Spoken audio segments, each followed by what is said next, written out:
Tom Lembong dan Hasto Kristianto, dua nama ini sebelumnya memang berseberangan dengan Presiden Prabowo Subianto dalam Pilpres 2024. Tom Lembong menjadi tim sukses dari Capres Anies Muhaimin. Begitu pula dengan Hasto Kristianto yang menjadi sekretaris tim pemenangan Ganjar Mahfud. Pemberian abolisi kepada Tom dan juga amnesti kepada Hasto disebut-sebut bermuatan politis dan bakal merubah peta politik yang ada di tanah air.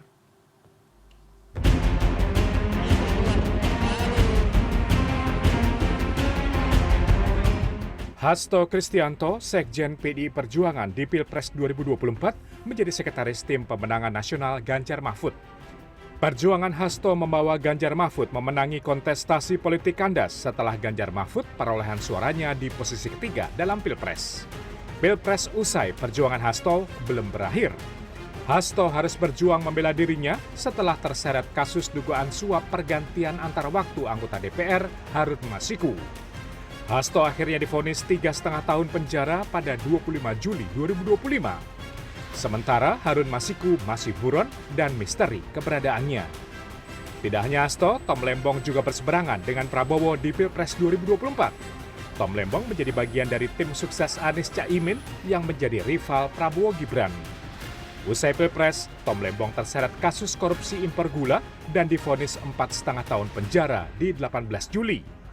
Sebagian masyarakat menilai kasus Hasto dan Tom berkaitan dengan politik karena keduanya berada di pihak yang berseberangan dengan penguasa saat ini. Meski belakangan opini ini dibantah aparat penegak hukum yang menyebut kasus ini murni proses hukum. Namun bantahan itu seakan mentah setelah Hasto mendapatkan amnesti dan Tom Lembong mendapatkan abolisi dari Presiden Prabowo Subianto. Kebebasan Hasto Kristianto dan Tom Lembong pun disebut pihak pemerintah sebagai bagian dari rekonsiliasi bangsa.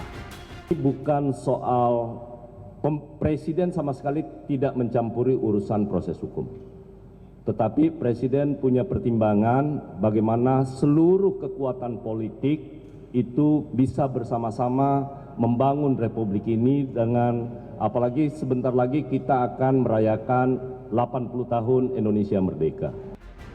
Pengamat politik Adi Prayitno menilai kasus Hasto Kristianto dan Tom Lembong yang berujung pada pemberian amnesti dan abolisi memang sulit dipungkiri bahwa ini tidak berkaitan dengan politik.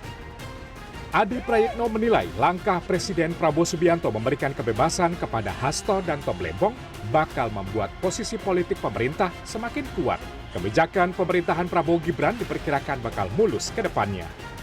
Karena sampai detik ini sebenarnya masih begitu banyak kan suara-suara yang muncul ke publik untuk terus mencari keadilan bagi Tom Lembong, untuk terus misalnya mencari keadilan bagi Hasto, dan bahkan mengkritik bagaimana putusan yang telah diberikan kepada dua figur ini, itu kan dianggap sebagai keputusan yang tidak rasional dan masuk akal. Ini yang sepertinya ingin dihindari karena dalam banyak hal telah menimbulkan friksi, telah menimbulkan gejolak, dan itu tentu tidak kondusif bagi stabilitas politik di Indonesia. Adi Prayitno menambahkan, jika memang ke depannya PDI Perjuangan dan kubu Anies Baswedan bergabung dalam koalisi pemerintah, maka ini artinya politik tanah air ke depannya bakal tidak ada gejolak besar yang berarti. Tim Liputan CNN Indonesia.